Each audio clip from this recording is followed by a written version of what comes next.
اس کی ذات میں ٹھہراؤ تھا۔ وہ آغا جی کے سب سے بڑے بیٹے جبران شاہ کی اکلوتی اولاد تھا۔ وہ 6 سال کا تھا جب جبران شاہ اور مامونہ شاہ حج کی ادائیگی پر شہادت کے رتبے پر فائز ہو کر اس دنیا سے ناطہ توڑ چکے تھے۔ تب آغا جی نے اسے اپنی پناہ میں لے کر کسی بھی دکھ تکلیف کو اس کے پاس پھٹکنے بھی نہیں دیا تھا۔ پھر شاہ زیب چاچا اور رخسانہ چاچی تھے جن کی فیملی ہادی اور فالحہ سے مکمل تھی۔ اس کے بعد مہران شاہ اور صبغہ شاہ تھے۔ الشبہ، رامین اور عماد نے جن کے گلشن کو مہکا دیا تھا۔ ماں باپ جیسے انمول رشتوں کی محرومی نے اسے کافی حد تک سنجیدہ مزاج بنا دیا تھا۔ چھوٹے سے چھوٹے کام کو بھی وہ بہت سوچ سمجھ کر کرتا۔ ذہین بھی بہت تھا، اس لیے اسکول میں ہی کئی بار ٹاپ کر چکا تھا۔ شاہ زیب چچا اور مہران چاچو کے ساتھ ساتھ رخسانہ اور صبغہ چچی نے بھی ہمیشہ اسے اپنے بچوں جیسا ہی پیار دیا تھا، مگر آج آغا جی کے تو بڑے بیٹے کی وہ آخری نشانی تھا، اس لیے ان کے دل میں شاہ زمان کے لیے بے پناہ محبت تھی۔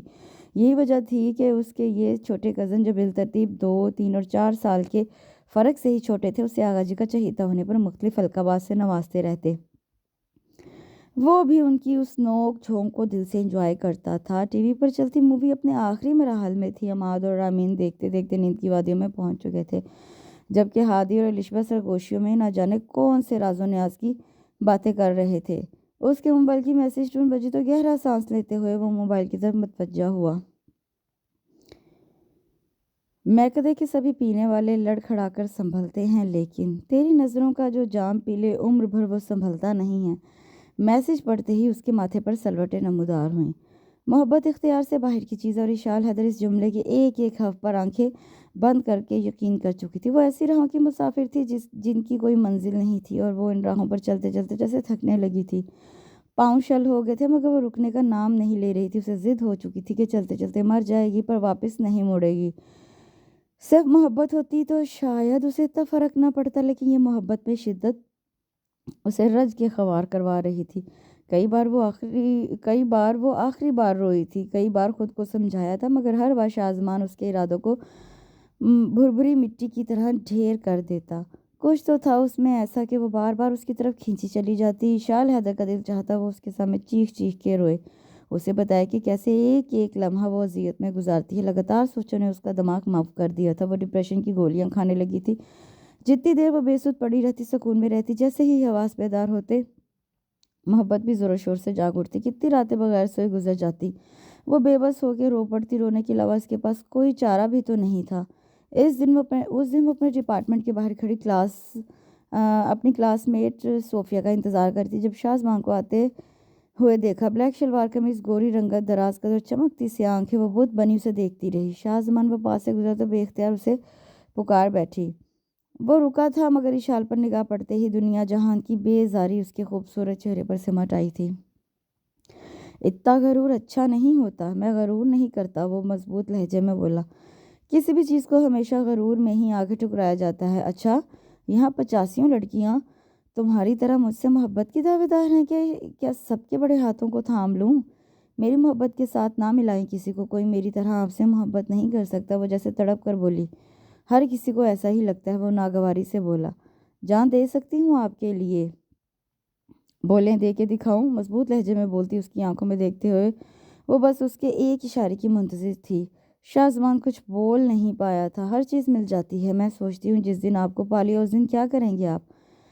اس کے چہرے کو دیکھتی وہ پھیکی مسکراہٹ کے ساتھ بولی۔ چند ثانیے وہ بھی چپتی نگاہوں سے اسے دیکھتا رہا، پھر 2 قدم اس کی طرف بڑھا۔ وہ ڈر کے مارے 2 قدم پیچھے کو ہٹی۔ چیزیں مل جاتی ہوں گی، لیکن شازمان کوئی چیز نہیں ہے۔ وہ دھڑکنوں کو سنبھالتی اسے دیکھتی رہی تھی، اور وہ شانے بے نیازی سے مڑتا اندر کی طرف بڑھ گیا۔ اس کا یہی انداز تو اشال حیدر کو لے ڈوبا تھا۔ تبھی ہوا چلنے پر اسے اپنا دوپٹہ کہیں اٹکا ہوا محسوس ہوا تھا۔ شازمان کی پشت سے نگاہیں ہٹا کے اپنے دوپٹے کی سمت دیکھا۔ اس کے بالکل پیچھے گلاب کا پودا تھا جس کے کاؤنٹر میں اس کا دوپٹہ پھنس گیا تھا۔ شازمان نے مڑنے سے پہلے ایک نظر پلٹ کر دیکھا تھا۔ ذرا سا جھکی وہ احتیاط سے دوپٹہ نکالنے کی کوشش کر رہی تھی۔ کیا سنبھالو گے تم میرے دل کو جب یہ آنچل سنبھلتا نہیں ہے؟ ڈور بیل کی آواز پر دروازہ کھولتے ہی نعیم انصاری صاحب کو دیکھ کر وہ اپنے چہرے پر آئی ناگواری کو چھپا نہیں پائی تھی۔ وہ ذرا بھی برا منائے بغیر چہرے پر مسکراہٹ سجائے کھڑے تھے۔ یہاں سے گزر رہا تھا تو سوچا آپ سے ملتا جاؤں۔ وہ ہونٹ نیچے ضبط کڑے مراحل سے گزر رہی تھی۔